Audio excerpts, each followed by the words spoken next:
Olá, que Deus os abençoe. Nesse programa Direção Espiritual iremos falar sobre a doutrina espírita, sobre a sua importância para a humanidade. O tema de hoje é doutrina espírita, ciência e religião. Bom, há muitos preconceitos e pessoas que não conhecem o espiritismo.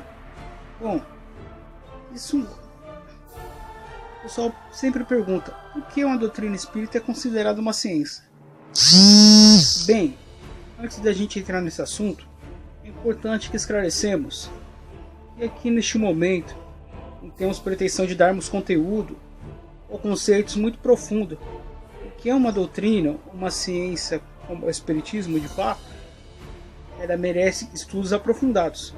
São centenas de livros a respeito do assunto.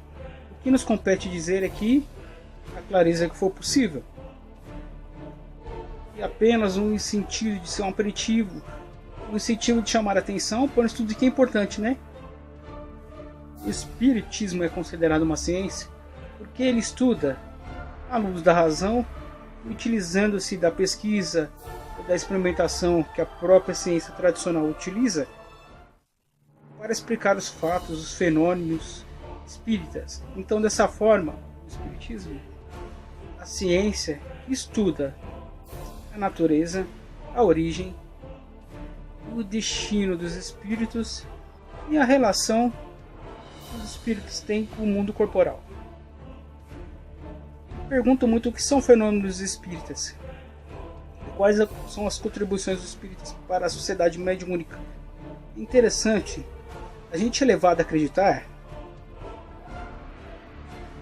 achar que os fenômenos, os fatos surgiram com a revelação espírita, mas na verdade isso é da própria natureza. O espiritismo lança a luz sobre determinados fatos, mostrando para nós comprovadamente, através da ciência, de que nós somos os espíritos tendo uma experiência corpórea.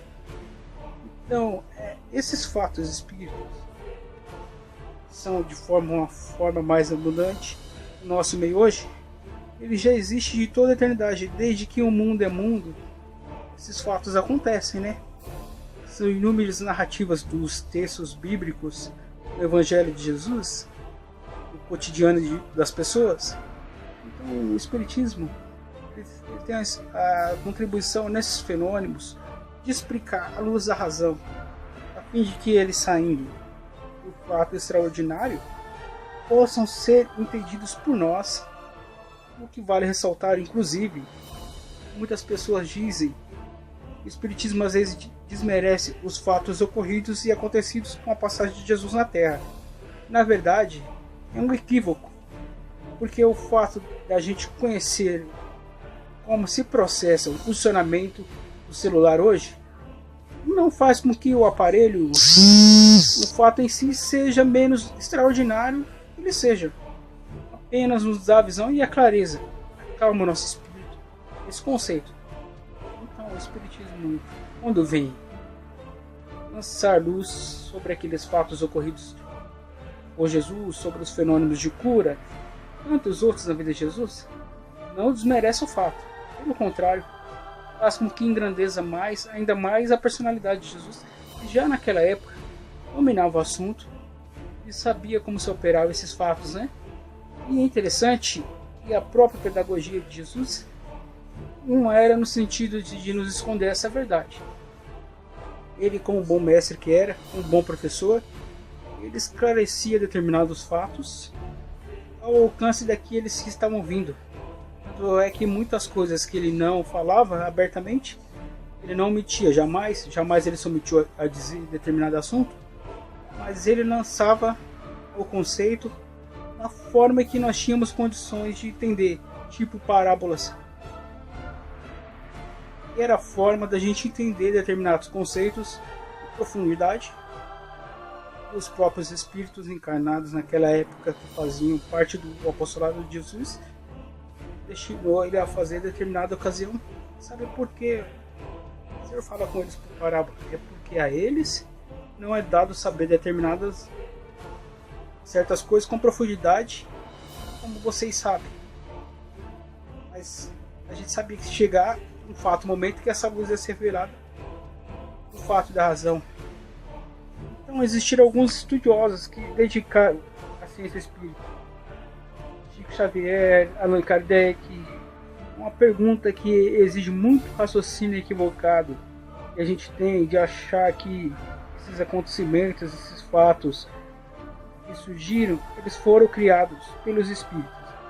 Na verdade, com os fatos que passaram a acontecer com mais frequência, os fenômenos de Redesville nos Estados Unidos, uma cidadezinha pequena nos Estados Unidos de 1948, com várias manifestações físicas que chamavam a atenção, o mundo inteiro teve contato com a frequência maior que já ocorria desses fatos.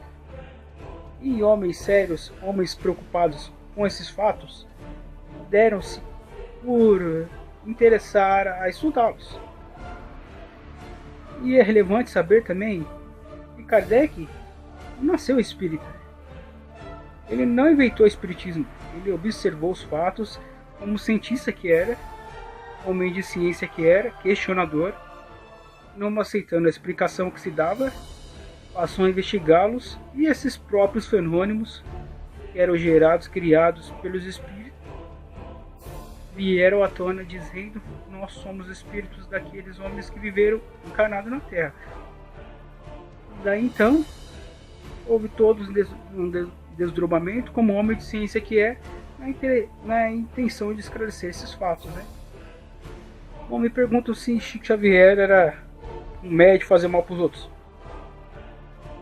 São outras doutrinas, como nós vamos falar nas religiões aí, nos dia a dia aí, mas como uma pergunta: como podemos desacreditar de um homem que foi tão bom para a humanidade?